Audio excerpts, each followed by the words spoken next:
Afternoon. It's February the 13th, Saturday afternoon, and it's about just getting on for 1:45, as far as I'm aware. Now, we're looking at a locomotive I've only just received. Well, I got it yesterday, and I've been spending time working on it, getting it prepared to take to the tracks. And it's a Hornby locomotive, and it's Albert Hall. Really nice name for locomotives to have, Albert Hall. R759 GWR loco, Albert Hall. That's the box it came in. It didn't come with instructions, so I don't know what year it was actually made in. But these, according to the information I've obtained, were built by Hornby between the years 1966. They started off in the 1966 catalogue, and they were actually went on into 1972. So at very latest, this is a 1972 built model. And looking at it, it's a lovely looking model. As you can see, it's in BR green. It's got the late crest, and you can see the name there, Albert Hall. And it's number 4983. Now, the Hall class were a very successful mixed traffic locomotive. Mixed traffic meaning they were expected to pull freight and take on passenger duties.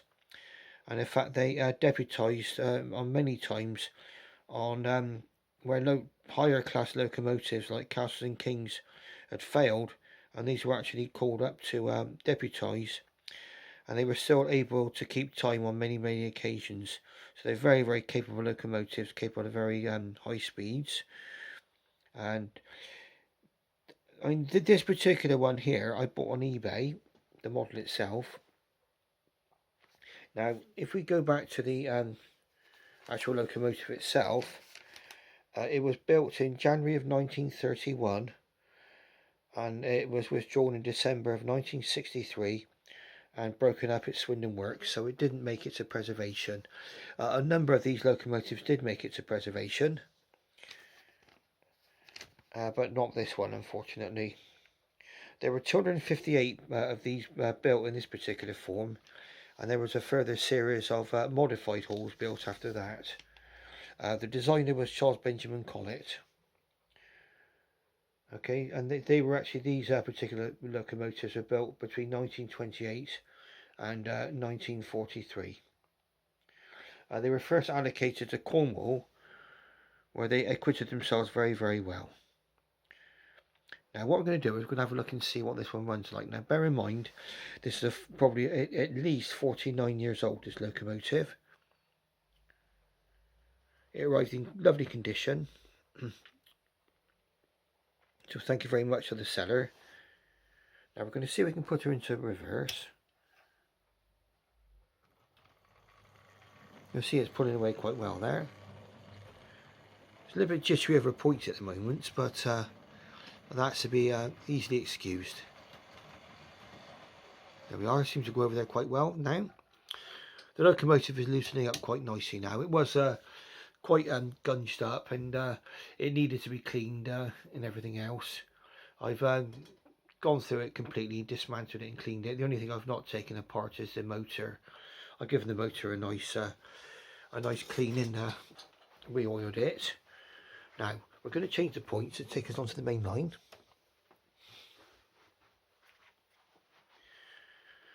Okay, so please excuse me as I go backwards and forwards. So change the points. And now we're going to pull away.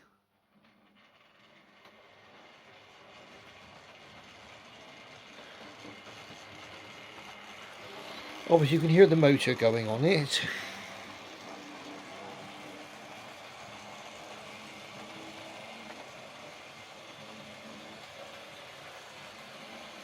But please bear in mind, this is, like I say, 49 years old. Now, it ran literally out of the box. I took out the box and ran it. It just needed a good clean up, really, just to get it to what you see now.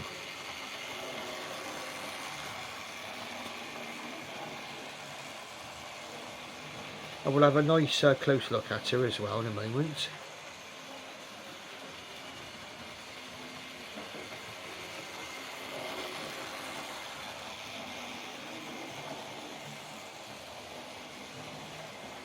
Now you can imagine whoever received this in the mid-60s to the early 1970s, imagine getting this under the Christmas tree. What a delight. What a beautiful present to get. I don't know whether or not this was bought as a present or what, I don't know, whether or not it was just bought by a model collector. But you imagine getting something like this though for Christmas back in the 1960s.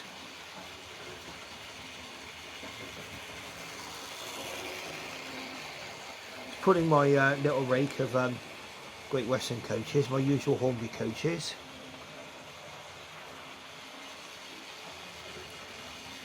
And I think when we look at this particular model, we can see why Hornby still holds a very, very special place with a lot of people.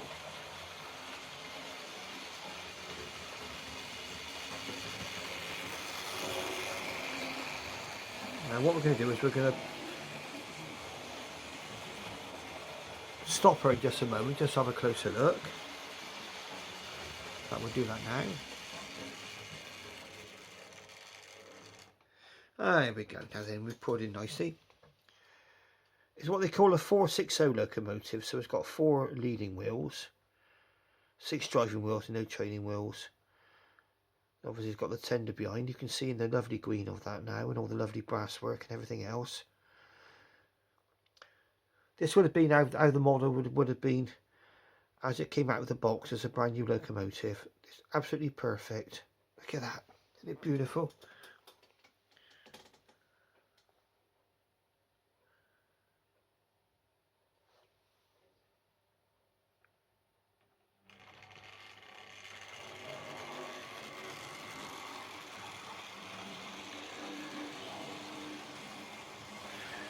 Now the actual locomotives themselves, the real locomotives, were only withdrawn because it was decided to do away with steam on British Rail. In fact, the Western region of British Rail, the successor to the Great Western, decided that steam would come to an end in 1965. But in fact, steam was finally done away with in March of 1966 when the Somerset and Dorset Railway sadly closed.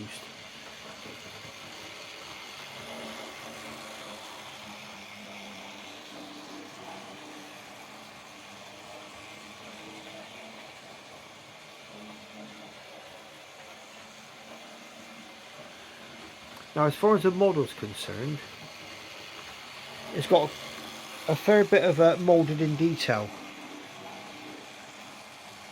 But that's for good reason. It's because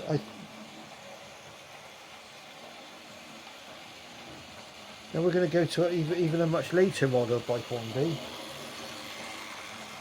The other model called Cleveland Court, and you'll see why that may be a good idea to have moulded in details.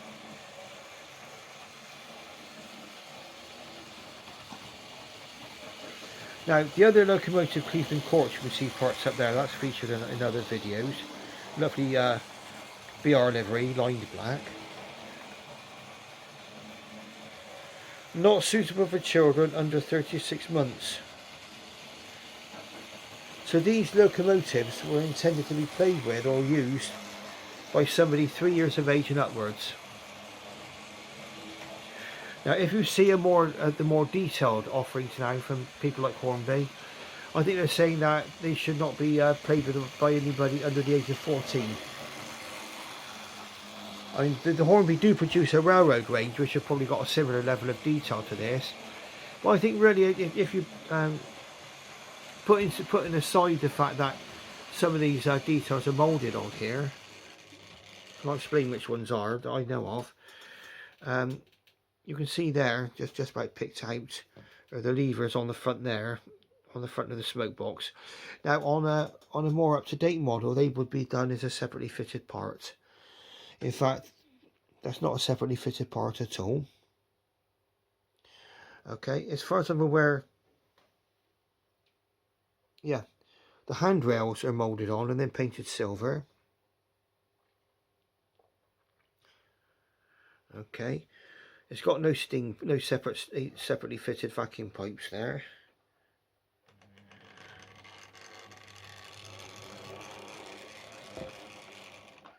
Then on the tender, you won't be able to see very well here, but just here there will normally be a couple of levers, separately fitted parts. They're actually shown as mouldings on this locomotive, actually moulded in as part of the tender. But bear in mind, these locomotives are meant to be used by children, and that's how you've got to get people into the hobby, is by young children. So even though it's got sort of not so much detail as one of the more modern Hornby offerings, my belief is that there's still a call for models like this. Look at that, going around lovely. You can hear the motor going. Okay. And in fact, Clevedon Court here, apart from these separately fitted handrail around here, this little silver handrail, it's really got a similar level of detail to our whole class that's going round.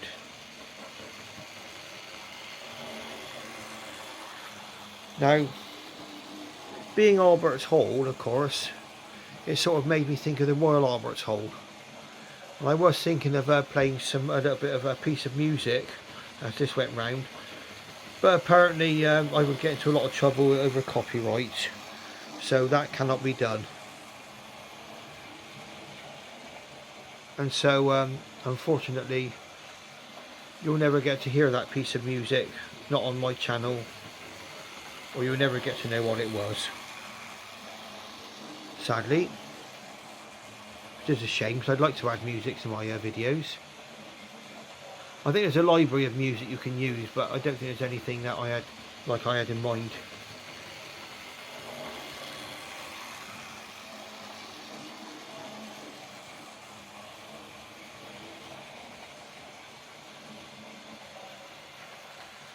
Now this video is running to 12 minutes. We'll watch it go around just a little bit more, get some more views of it running.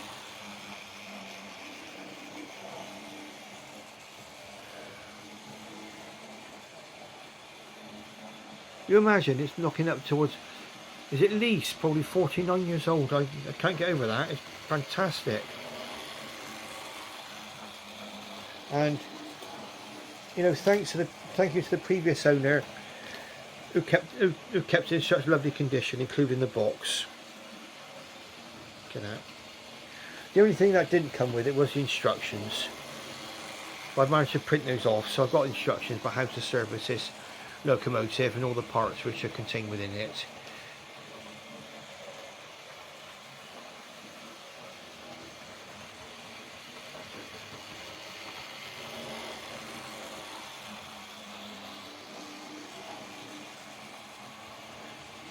Now, I'm really enjoying myself, and I will be playing trains most of this afternoon. I mean, you won't be seeing me do this unless I get something else I want to talk about. Well, I thought I'd let you see my just newly acquired Albert's Hall.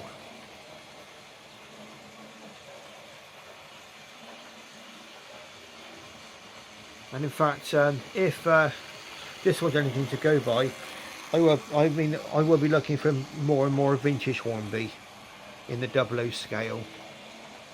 That's 2 rail. They used to produce one called 3 rail, called 00, which obviously you don't see so much now, but it's all gone over to 2 rail like this.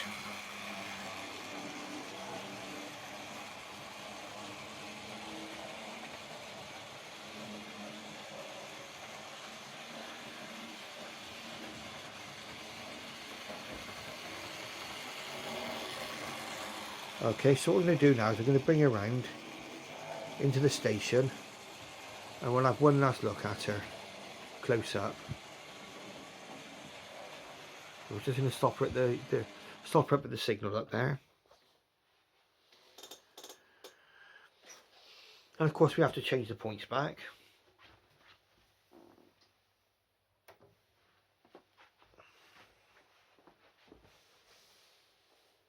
And now she's coming in.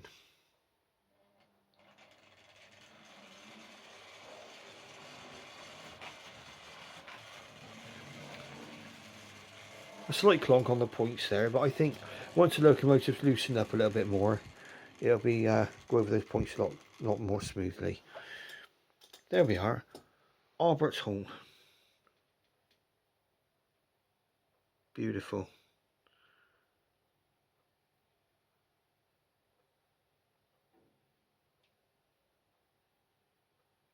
Okay, so